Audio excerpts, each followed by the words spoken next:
Sir, ಈ ಸಲ ರಾಮುಲು ಅವ್ರನ್ನ ಖಂಡಿತವಾಗ್ಲೂ ಮನೆಗೆ ಕಳಿಸ್ತೀವಿ ಅಂತಕ್ಕಂಥ ಆರೋಪವನ್ನು ಮಾತನ್ನು ಕಾಂಗ್ರೆಸ್ ನಾಯಕರು ಹೇಳ್ತಾರೆ ಒಂದು ಕಡೆ. ಇನ್ನೊಂದು ಕಡೆ ಭೀಮಾ ನಾಯಕ್ ಅವರು ಜನಾರ್ದನ್ ರೆಡ್ಡಿ ಅವರೇ ಶ್ರೀರಾಮುಲನ್ನು ಸೋಲಿಸ್ತಾರೆ ಅಂತಕ್ಕಂಥ ಮಾತನ್ನು ಹೇಳ್ತಾರೆ. ಅಂದರೆ ಅವರು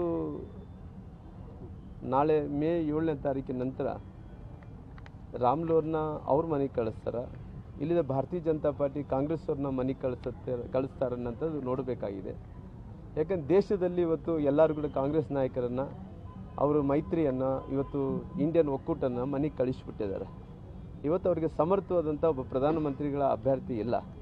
ಅವ್ರಿಗೆ ಯಾವುದೇ ರೀತಿಯಲ್ಲಿ ಕೂಡ ಅವ್ರ ಜೊತೆಲಿದ್ದಂಥ ಯಾರ್ಯಾರು ಇದ್ದರೂ ಒಕ್ಕೂಟದಲ್ಲಿದ್ದಾರೆ ಎಲ್ಲರೂ ಕೂಡ ಬಿಟ್ಟು ಹೋಗ್ತಾ ಇದ್ದಾರೆ. ಏಕಾಂಗಿಯಾಗಿ ಇವತ್ತು ಅವರು ಎಲ್ಲ ರೀತಿಯಲ್ಲಿ ಕೂಡ ಒಂದು ರೀತಿ ಅವರು ಅಸ್ತಿತ್ವವನ್ನು ಹುಡುಕುವಂಥ ಕೆಲಸ ಕೂಡ ಆಗ್ತಾಯಿದೆ. ಇವತ್ತು ನರೇಂದ್ರ ಮೋದಿಜಿಯವರು 140 ಕೋಟಿ ಜನರು ಇವತ್ತು ಮೋದಿಜಿಯವ್ರನ್ನ ಆಯ್ಕೆ ಮಾಡ್ಕೋಬೇಕು, 2 ಬಾರಿ ಪ್ರಧಾನಮಂತ್ರಿಗಳಾಗಿದ್ದಾರೆ, 3ನೇ ಬಾರಿ ಹ್ಯಾಟ್ರಿಕ್ ಪ್ರಧಾನಮಂತ್ರಿ ಮಾಡಬೇಕಂದೇಳಿ ಒಂದು ಕಡೆ ಮಾಡ್ತಿದ್ರು. ಇವತ್ತು ಜನಾರ್ದನ್ ರೆಡ್ಡಿ ವಿಚಾರ ಬಂದಂಥ ಟೈಮಲ್ಲಿ ಇವತ್ತು ನಾವೆಲ್ಲರೂ ಕೂಡ ಒಂದಾಗಿರೋ ಕಾರಣ, ಶಕ್ತಿ ಜಾಸ್ತಿ ಆಗಿರೋ ಕಾರಣ ಅವ್ರಿಗೆಲ್ಲೋ ಒಂದು ಕಡೆ ಅಸಮಾಧಾನ. ಅವ್ರೇನು ಅಂದ್ಕೊಂಡಿದ್ರು, ಎಲ್ಲರೂ ಕೂಡ ಹೊಡೆದೋದ್ರೆ ನಾವು ಗೆಲಿತೀವಿ ಅನ್ನೋಂಥ ಅವ್ರಿಗೆ ಒಂದು ರೀತಿ ಆತ್ಮಸ್ಥೈರ್ಯ ಇತ್ತು.